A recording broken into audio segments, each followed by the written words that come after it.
तो हर गुजरते दिन के साथ गाजा में युद्ध आगे बढ़ रहा है और मौत के आंकड़े, विनाश के आंकड़े भी बढ़ते जा रहे हैं। सवाल यही है कि युद्ध का गुनहगार कौन है, इस युद्ध के विलन कौन है? तो युद्ध के 5 विलन, और वो कौन कौन से नाम हैं, उनका जिक्र आगे होगा, उन पर हम विस्तार से बातचीत करेंगे। तो गाजा में भीषण युद्ध जारी है, लेकिन हमास की सुरंगें इजरायल के लिए अब भी चुनौती बनी हुई हैं। लेकिन अब इस चुनौती से निपटने के लिए नया प्लान बनाया गया है। नई तकनीक के जरिए आईडीएफ सुरंगों का खात्मा कर रही है। वहीं आईडीएफ इजरायल की जंग दिनों दिन खूनी होती जा रही है, दिनों दिन भयानक होती जा रही है। आईडीएफ पूरी प्लानिंग के साथ जंग लड़ रही है, तो हमास के लड़ाके गुरिल्ला वॉर कर रहे हैं। इस बुलेटिन में हम आपको गाजा पर इजरायल के कब्जे की इनसाइड स्टोरी बताएंगे। साथ ही यह भी बताएंगे कि आखिर क्यों तेल अवीव में लगातार बज रहे हैं खतरे के सायरन, लोगों पर क्यों अभी भी खतरा मंडरा रहा है। हमास के लिए जो सुरंगें हैं वो एक बड़ा सुरक्षा कवच है, लेकिन यही सुरंगें इजरायली सेना के लिए अब भी बड़ी मुश्किल साबित हो रहे हैं। पूरे गाजा में फैला करीब 500 किलोमीटर का टनल नेटवर्क आईडीएफ को अब भी चुनौती दे रहा है, क्योंकि जब तक टनल नेटवर्क तबाह नहीं होगा तब तक हमास पर विजय मिलना नामुमकिन है।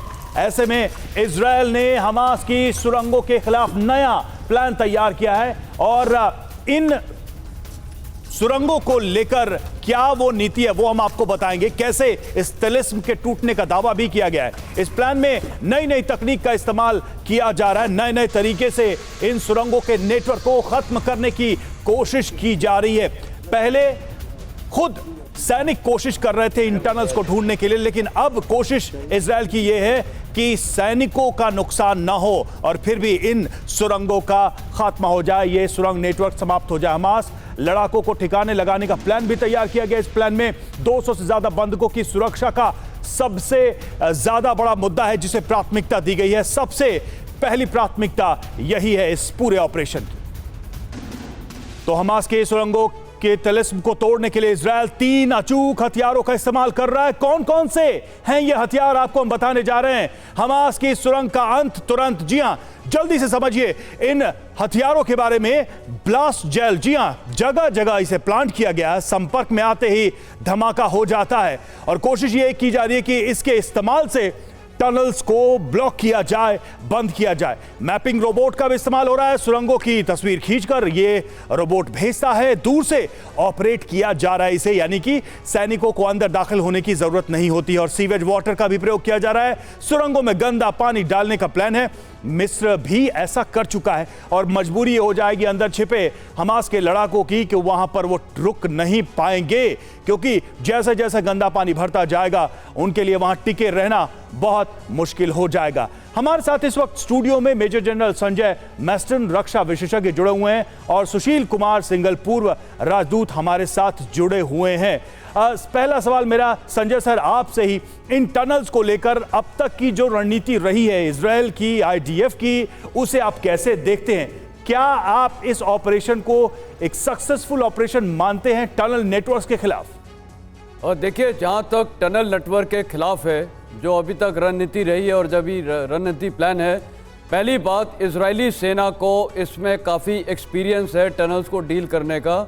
2005 में और 2006 के ऑपरेशंस में और 2014 के, मैं खुद इजराइल आर्मी चीफ के साथ गया था 2007 में, तो हमें यही टनल नेटवर्क की काफ़ी उन्होंने डिटेल ब्रीफिंग की थी, तो उनको एक्सपीरियंस और तजुर्बा है। अब ग्राउंड पे जो टनल नेटवर्क है तकरीबन 500 किलोमीटर का, देखिए, पहली बात, क्या हर टनल को बर्बाद करने से कुछ मिलेगा? नहीं, हर टनल को बर्बाद करने से नहीं मिलेगा। अमूमन तौर पे फौज में टनल की अगर एंट्री एग्जिट को बंद कर दिया जाए तो काफ़ी हद तक एम अचीव हो जाता है। दूसरा, जो वाटर पानी भी डाल सकते हैं, सीवेज वाटर है, और ख़ासकर ये इजिप्शियन सेना ने किया हुआ है। ये जब सेकेंड इंतिफादा के बाद इन्होंने काफ़ी टनल्स इजिप्ट के अंदर बनाई थी, गाजा और इजिप्ट के बीच, और जब वो डिटेक्ट हुई थी, इनमें पानी डाला गया था मेडिटेरियन से और सीवेज वाटर भी, और वो काफ़ी इफेक्टिव रहा है। लेकिन और अभी ये जो 2 तकरीब नए इनोवेशंस हैं, रोबोट का इस्तेमाल करना और ब्लास्ट जेल का, ये भी इफेक्टिव तरीका है। देखिए, अभी एक बड़ा अच्छा आपने बताया कि ह्यूमन लाइफ को वो लूज नहीं करना चाहेंगे। मतलब इजरायली सेना दाखिल होकर इन टनल्स में अपनी जान निछावर नहीं करना चाहेंगे। बिल्कुल सही स्ट्रेटजी है, उनको टेक्निकी इस्तेमाल करना चाहिए और वही उन्होंने, यानी इस ऑपरेशन को बहुत प्रिसाइज और बहुत एक्यूरेट रखना चाहते हैं। और गाजा का अल शिफा अस्पताल हमास और इजराइल की लड़ाई का नया मोर्चा बन गया है और आईडीएफ का दावा है कि अल शिफा अस्पताल हमास का हेडक्वार्टर है। जी हां, यह दावा है आईडीएफ का। यहां हथियार छिपाए गए, दर्जनों हमास लड़ाकों ने यहां शरण ली। यह दावा किया जा रहा है अस्पताल के नीचे बने टनल से हमास लड़ाके हमलों की प्लानिंग करते रहे। अस्पताल के नीचे बनी टनल हमास लड़ाकों के लिए सुरक्षित गलियारे की तरह थी। हमले की हालत में हमास के लड़ाके टनल के रास्ते बाहर निकलने में सफल हो सकते थे। तो हर रोज नए नए दावे अल शिफा को लेकर आईडीएफ की तरफ से।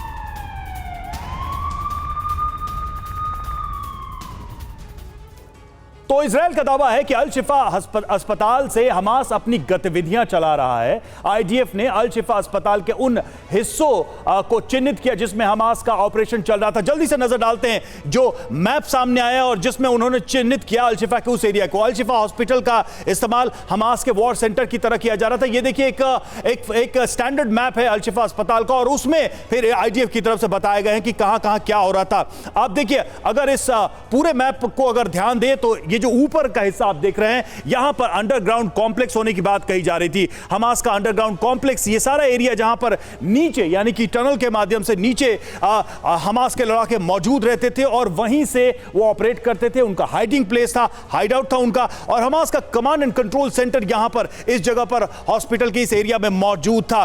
तो इस तरह से आप देखिए अंडरग्राउंड कॉम्प्लेक्स की बात करें, ये रेड जो जोन देख रहे हैं, पूरे हॉस्पिटल के बड़े हिस्से में नीचे से ही ये सारा ऑपरेशन चल रहा था। और इसी तरीके से वहां से एक कंट्रोल रूम की तरह, कंट्रोल सेंटर की तरह पूरे वॉर को मैनेज किया जा रहा था। तो हमास ने अस्पताल का इस्तेमाल इस तरह से किया, प्लान बनाने और डायरेक्ट अटैक में यहां पर इस्तेमाल किया गया। यहां नीचे वो एक तरीके से सेफ्टी लिए हुए थे, वहां हाइड आउट था उनका और हथियारों को छुपाने के लिए गोदाम की तरह इसका इस्तेमाल किया गया अल शिफा का, जिसका वीडियो भी आईडीएफ ने जारी किया था और दुनिया के सामने रखा था। अस्पताल की बिजली, ऑक्सीजन का इस्तेमाल कर रहा था हमास। ये बहुत ही एक तरीके से चौंकाने वाली और बड़ी कॉन्ट्राडिक्टरी बात है कि जो मरीजों के लिए होना चाहिए उसका ये आतंकी गतिविधियों में इस्तेमाल कर रहे थे। टनल में दाखिल होने के लिए एंट्री पॉइंट्स यहां पर थे जिससे वो टनल में जा सकते थे और छुप भी सकते थे।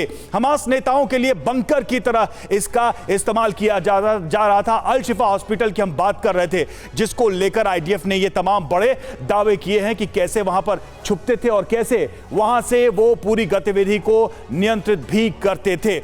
और अब आपको बताते हैं कि कैसे आईडीएफ ने यह पता लगाया कि अल शिफा अस्पताल को हमास अपने हेडक्वार्टर के तौर पर इस्तेमाल कर रहा है। जी हां, अल शिफा में हमास का हेडक्वार्टर था। कैसे पता लगा? हमास के पकड़े गए लड़ाके ने माना कि अल शिफा हमास का हेडक्वार्टर है और 7 अक्टूबर के हमले के बाद 200 हमास लड़ाके अस्पताल में छिपे हुए थे। यह बड़ी जानकारी आईडीएफ के हाथ लगी। यूएस इंटेलिजेंस ने पता लगाया कि अल शिफा हमास का कमांड सेंटर है, कंट्रोल रूम है, जहां पर कई सारे लड़ाके हमास के हैं। अस्पताल के आसपास भारी तादाद में हथियार भी मिले हैं। आईडीएफ के सोर्सेज से ये सारी बातें सामने आई हैं और ये दावा आईडीएफ की तरफ से किया गया है। विपिन हमारे साथ इस वक्त हमारे संवाददाता जुड़े हुए सीधे वॉर जोन में मौजूद है। विपिन, जो बड़ी बातें अल शिफा हॉस्पिटल को और दूसरे अस्पतालों को लेकर सामने आई हैं, आईडीएफ के जो दावे सामने आए हैं, उसको लेकर क्या रिएक्शन वहां पर देखने को मिल रहा है? अस्पतालों को लेकर जितनी उंगलियां इजराइल पर पहले उठी, क्या उसमें कमी आई है? क्या अब जो इजराइल का एक्शन है हॉस्पिटल को लेकर, वो अब जस्टिफाई किया जा रहा है? देखिए, युद्ध के बाद लगभग 1 हफ्ते बाद रवि, आपको मालूम है कि चाहे मस्जिद हो, अस्पताल हो, या फिर बच्चों के स्कूल हो, या फिर रिहायशी इलाके हो, इन तमाम इलाकों में आईडीएफ को शक था कि हमास ने अपना कंट्रोल एंड कमांड सेंटर बनाया है और यही वो सबसे बड़ी पनाहगाह है। अगर हमने इसको तोड़ दिया तो हमास के हम कमर तोड़ देंगे। और इसी ऑपरेशन को आगे बढ़ते हुए फिलहाल आईडीएफ आगे बढ़ रही थी।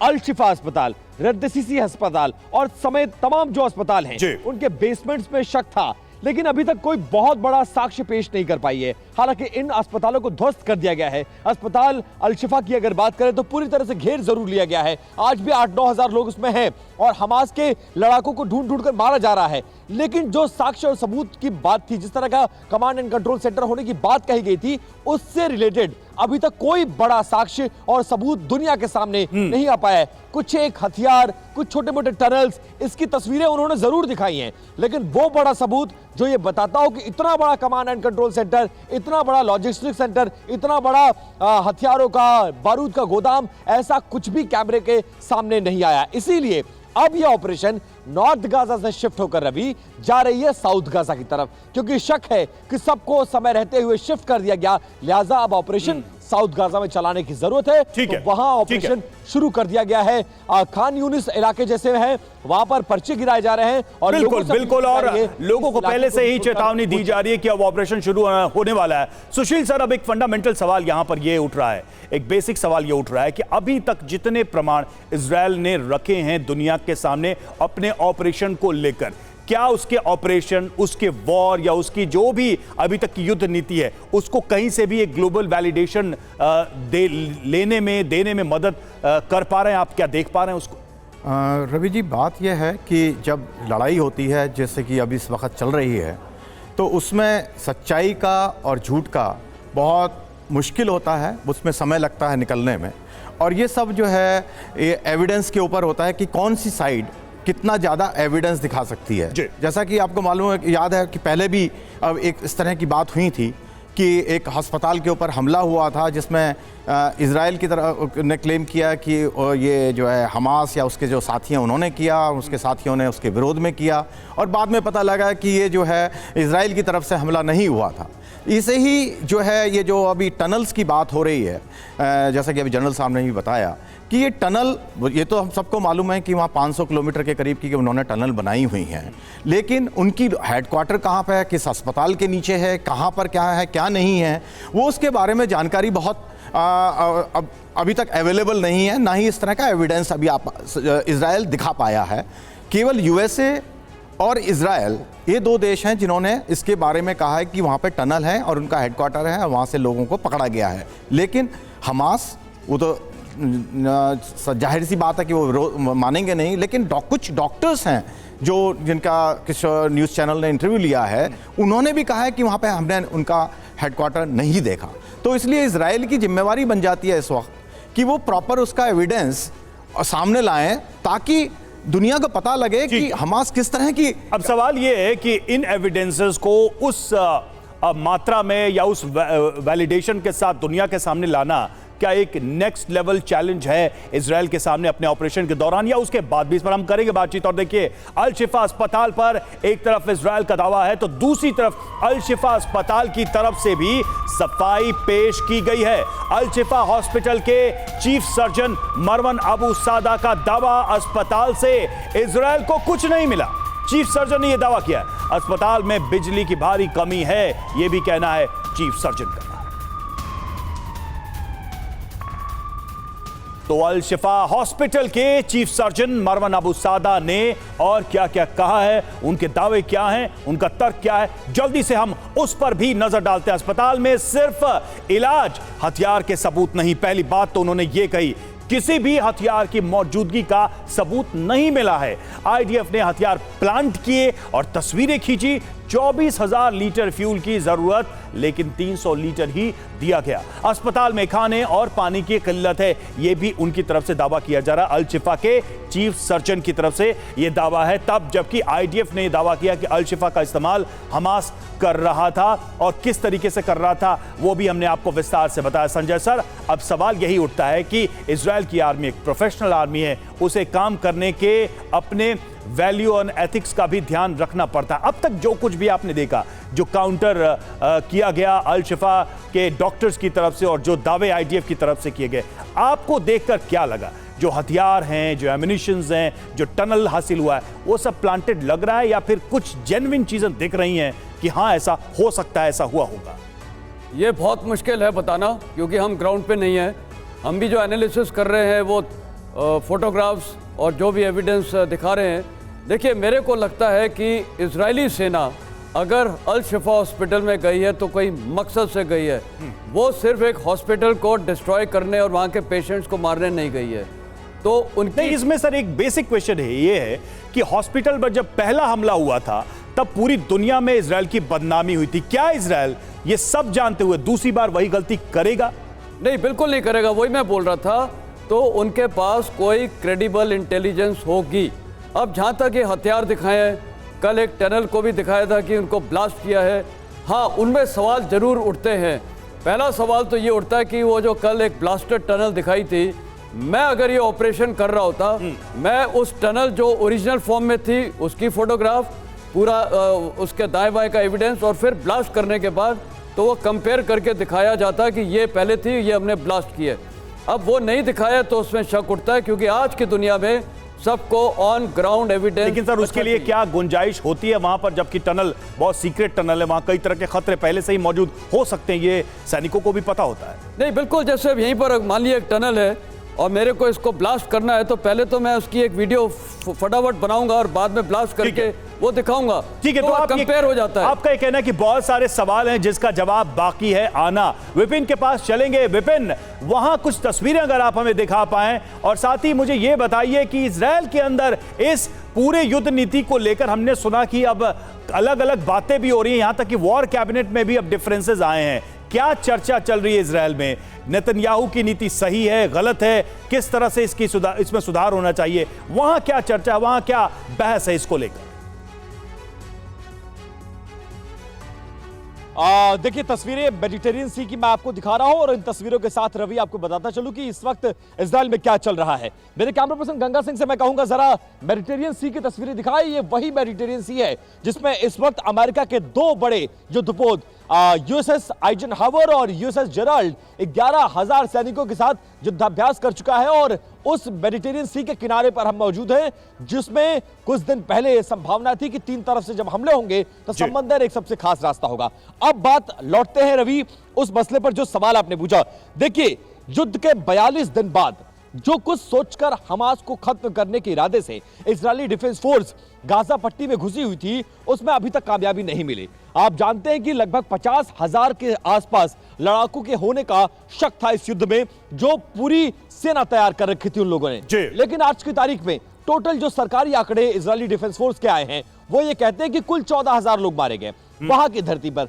14,000 में सिविलियंस भी हैं, महिलाएं भी हैं, बच्चे भी हैं, डॉक्टर्स भी हैं और हमास के लड़ाके भी हैं। अगर उन 14,000 को हमास के लड़ाके मान भी लिया जाए तो भी अभी 36,000 के आसपास लड़ाके हैं। वो कहां हैं?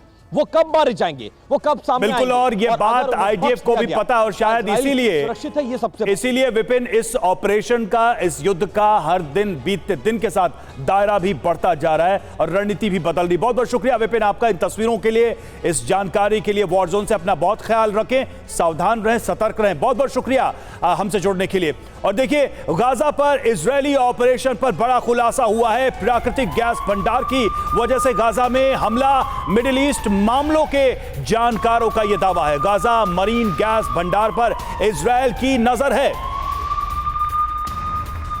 तो गैस भंडार पर इजरायल की नजर, यह दावा किया जा रहा है। गाजा में विध्वंस, बहुत बड़ा खुलासा है इसको लेकर कि ये सब कुछ जो हो रहा है, इसके पीछे क्या कोई दूसरी वजह है? दावा क्या है? सबसे पहले उस दावे पर गौर करते हैं। दावा यह है, फिलिस्तीनी गैस भंडार पर कब्जे के लिए यह हमला किया गया है, यह दावा किया गया है। और गाजा से 36 किलोमीटर दूर प्राकृतिक गैस का भंडार है। भूमध्य सागर में 610 मीटर की गहराई में गैस का यह भंडार है। इजरायल गैस भंडार पर कब्जा करना चाहता है। अब बड़ी बातें क्या है, जरा उस पर भी गौर करिए।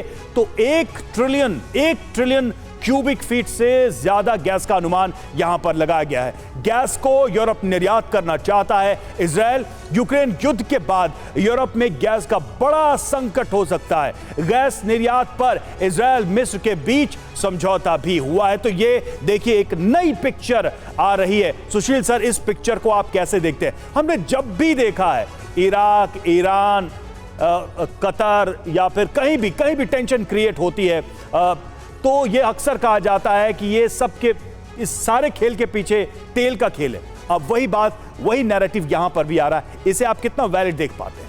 विपिन जी, बात यह है कि जो ये बात आ रही है कि ये 36 किलोमीटर दूर गैस का बहुत बड़ा भंडार है, आपने बिल्कुल सही कहा कि यूक्रेन वार की वजह से यूरोप में गैस की बहुत कमी है और वहाँ डिमांड है। इजिप्ट और इज़राइल के बीच में कुछ अंडरस्टैंडिंग भी हुई है, लेकिन ये कहना कि इज़राइल ने ये अटैक जो गाज़ा स्ट्रिप पे किया है वो खाली इस गैस के भंडार की वजह से किया है, तो वो थोड़ा बिट स्ट्रेच होगा मेरे विचार से, क्योंकि इसकी शुरुआत जो अगर हम इसकी हिस्ट्री देखें, जो 7 अक्टूबर को जो हुआ इजराइल के साथ, वो हम थोड़ा भूलते जा रहे हैं क्योंकि समय 45 दिन के करीब 43 दिन बीत गए हैं, 45 दिन बीत गए हैं। तो लेकिन शुरुआत हमास ने की थी। नहीं तो आप ये कह रहे हैं कि 6 अक्टूबर को यहां की दुनिया बिल्कुल अलग थी और 7 अक्टूबर को हमास ने सब कुछ बदल के रख दिया, आप ये कहना चाह रहे हैं? जी जी। तो अब ये जो बात आ रही है, ये तो पहले से मालूम था इनके पास कि गैस यहां पर इस जगह पर अवेलेबल है, तो उस पर कब्जा करने के लिए इतना बड़ा विध्वंसक कदम उठाया इजराइल और उसका यूएसए और वो दूसरे देश भी सपोर्ट करें, वो थोड़ा सा मुश्किल है समझना। आप ये कह रहे हैं कि सच्चाई से ये बहुत दूर दिखाई दे रहा है ये तर्क। और चलिए अब आपको टीवी 9 संवाददाता विपिन चौबे की एक रिपोर्ट दिखाते हैं जो उन्होंने तेल अवीव से भेजी है। विपिन चौबे जब रिपोर्टिंग कर रहे थे उसी दौरान सायरन बजने लगे और उन्हें एक बंकर में शरण लेनी पड़ी। देखिए रिपोर्ट। देखिए, इस वक्त हम तेल अवीव के इलाके में हैं और सायरन बज गया है। हमें कुछ बात कर बंकर में जाना होगा।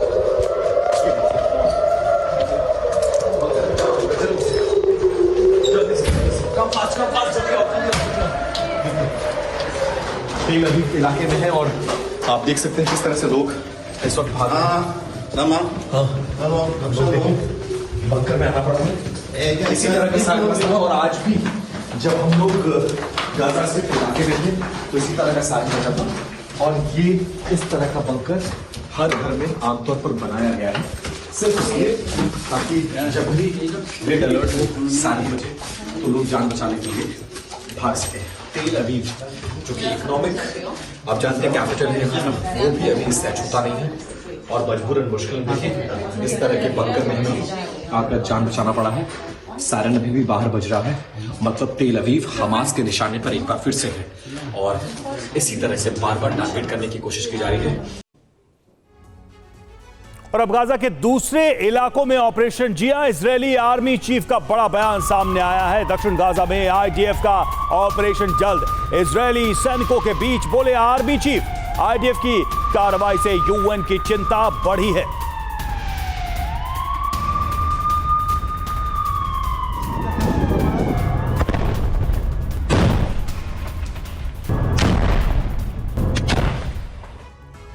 और चलिए आइए देखते हैं कि दक्षिण गाजा में ऑपरेशन को लेकर और डिटेल जानकारियां क्या हैं, बड़ी बातें इसको लेकर क्या सामने आ रही हैं। तो ऑपरेशन गाजा पार्ट 2, जी हां, बड़ी खबर क्या है? इजरायल अब दक्षिण गाजा में ऑपरेशन चलाएगा। आईडीएफ ने अब दक्षिण गाजा खाली करने के लिए कह दिया है लोगों को। जी हां, इजरायल की तरफ से यह बात कही गई है और इजरायली आर्मी चीफ ने क्या कहा? हम उत्तरी गाजा में हमास का सिस्टम खत्म करने के करीब हैं और अब हम दूसरे से ज्यादा इलाकों को टारगेट करेंगे। इजरायली फोर्स का अगला बड़ा टारगेट दक्षिण गाजा है, यह कहा गया है। और इस बीच यूएन का भी बयान आया है। यूएन ने क्या कहा है? क्योंकि दक्षिण गाजा में अगर यह ऑपरेशन होता है तो एक तरीके से वहां जो लोग भी हैं वो सफोकेट होंगे क्योंकि निकलने का रास्ता नहीं है। गाजा में अब कोई इलाका सुरक्षित नहीं। यूएन का बयान, किसी इलाके को खाली करना गैर कानूनी है, यह कहना है यूएन का।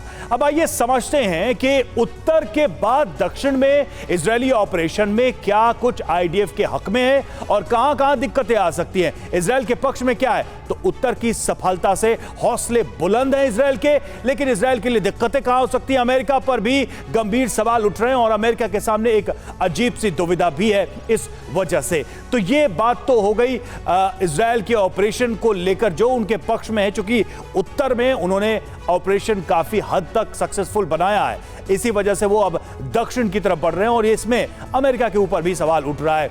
अब देखिए, सबसे बड़ी बात यह है कि इजरायल के पक्ष में उत्तर की सफलता के बाद दूसरी जो चीज है वो ये है कि लोगों को पहले से ही इजरायल जो है सूचित कर रहा है कि आप यहां से हटें। लोगों को पता है कि इजरायल रुकने वाला नहीं है और ऐसे में एक तरीके से बड़ा ग्राउंड पहले से ही खाली है। पहले के मुकाबले इजराइल ये कोशिश कर रहा है कि नुकसान कम से कम हो, क्योंकि वॉर के अब तक के अनुभव में यह बात सामने आई है। और हमास ही बचेगा, जो कि पलटवार की स्थिति में नहीं है, क्योंकि हमास की कमर तोड़ दी है पहले से ही। लेकिन अब सवाल यह है कि इंटरनेशनल लेवल पे क्रिटिसिज्म होगा अगर यह ऑपरेशन आगे बढ़ता है तो। हमास का दोबारा पनपना अब मुश्किल लग रहा है। यह इजराइल के फेवर में बात जाती नजर आ रही है, लेकिन नागरिकों की जो मौतें हो रही हैं उससे स्थिति और गंभीर होती जा रही है। संजय सर, आप इसे कैसे देखते हैं? यह ऑपरेशन जो दक्षिण की तरफ अब एक्सटेंड करता नजर आ रहा है, इसमें क्या वाकई में इजराइल के सामने बहुत आसान है स्थिति, या फिर वो चैलेंजिंग है अभी भी दक्षिण में बढ़ना? क्योंकि अब लोगों के पास जाने की जगह नहीं है, राफा बॉर्डर क्लोज है, मिस्र से नहीं जा सकते, जाएंगे कहां लोग? बिल्कुल, इजराइल के लिए वहां पर सबसे बड़े 3 चैलेंजेस रहेंगे। सबसे पहले तो कोलैटरल डैमेज सिविलियंस का और बढ़ेगा, क्योंकि आपने सही बोला, जाएंगे कहां? नॉर्थ में तो वापस आ नहीं सकते हैं, जाने की कोई जगह नहीं है, तो कोलैटरल डैमेज बहुत होगा। दूसरा, साफ जाहिर है कि जो होस्टेजेस है वो नॉर्थ गाजा में नहीं है, ऑब्वियसली वो साउथ गाजा में है। उनका क्या होगा? उनके ऊपर भी कैजुअल्टीज होंगी अगर यहाँ पर अटैक्स और बमबारी होगी। और तीसरा, अगर इजरायली सेना वहाँ घुस भी जाती है और सिविलियंस के बीच में पहचानना, आइडेंटिफाई करना कि कौन हमास है और कौन, जैसा कि आपने कहा कि ये सारी चुनौती और इसमें कोलेटरल डैमेजेस की आशंका ज्यादा है। हम युद्ध की खबरें लगातार दिखा रहे हैं, इस बीच एक अहम अपडेट आपको देते चले। पंजाब के होशियारपुर में सीएम केजरीवाल की रैली है और होशियारपुर के लिए 868 करोड़ की विकास कार्यों का ऐलान। पहली बार होशियारपुर के लिए बड़े प्रोजेक्ट, ये केजरीवाल का बयान। पंजाब में बिजली मुफ्त कर दी है अरविंद केजरीवाल ने, यह कहा है पंजाब को लेकर। पंजाब में राशन की होम डिलीवरी शुरू होने जा रही है। उन्होंने कभी मुड़ के आपका हालचाल नहीं पूछा। कैप्टन अमरिंदर साहब ने कभी आपकी सुध नहीं ली, बादल साहब ने कभी आपकी सुध नहीं ली। आपका बेटा, आपका भाई भगवंत मान 24 घंटे आपके बीच में रहता है। इस बार जब मौका मिले तो भगवंत मान का हाथ मजबूत करना। जितने आप भगवंत मान के हाथ मजबूत करोगे उतने ज्यादा आपके काम कर सकते हैं। आज 850 करोड़ का पैकेज देके जा रहे हैं, इनके हाथ मजबूत करोगे, गांव गांव के अंदर तरक्की की ऐसी धारा बहेगी कि कभी किसी ने देखी नहीं होगी। पूरे पंजाब के अंदर आज शिक्षा के क्षेत्र में खूब काम किया जा रहा है। इस 850 करोड़ में एक स्कूल ऑफ एक्सीलेंस भी बनाया जा रहा है। कहां पे बनाया जा रहा है? स्कूल ऑफ एक्सीलेंस बनाया जा रहा है। इतना शानदार, अभी एक स्कूल अमृतसर में बनाया हमने, सरकारी स्कूल, आपको दे। तो होशियारपुर में अरविंद केजरीवाल की रैली, जहां उन्होंने पंजाब सरकार की योजनाओं और पंजाब सरकार के द्वारा किए गए कार्यों की बात की और साथ ही 668 करोड़ के विकास कार्यों का भी ऐलान किया। आपने कभी आपकी अब आपके बच्चे, गरीबों के बच्चे, किसानों के बच्चे, मजदूरों के बच्चे, रिक्शे वाले के बच्चे, गरीबों के बच्चे अब बड़े से बड़े स्कूल के अंदर पढ़ेंगे। आपके बच्चे बड़े होके डॉक्टर बनेंगे, इंजीनियर बनेंगे, वकील बनेंगे। दोस्त, आज तक कभी कोई पार्टी नहीं आई जिसने आपके बच्चों की शिक्षा की बात की हो। आम आदमी पार्टी अकेली पार्टी है जो कहती है हम आपके बच्चों को अच्छी शिक्षा देंगे, हमें वोट दो। आम आदमी पार्टी अकेली पार्टी है जो कहती है हम आपके बच्चों का भविष्य बनाएंगे, हमें वोट दो। पूरे पंजाब के अंदर 20,000 स्कूल हैं। एक स्कूल नहीं, हर स्कूल के अंदर, पंजाब के हर स्कूल के अंदर इस टाइम कोई ना कोई काम चल रहा है। कहीं पे स्कूल ठीक हो रहा है, कहीं पे टीचर आ रहे हैं, कहीं पे प्रिंसिपल आ रहे हैं, कहीं प्रिंसिपल विदेशों में ट्रेनिंग करने जा रहे हैं, डेस्क बदले जा रहे हैं। सारे पंजाब के अंदर शिक्षा के क्षेत्र में बहुत बड़े स्तर के ऊपर काम हो रहा है। दोस्तों,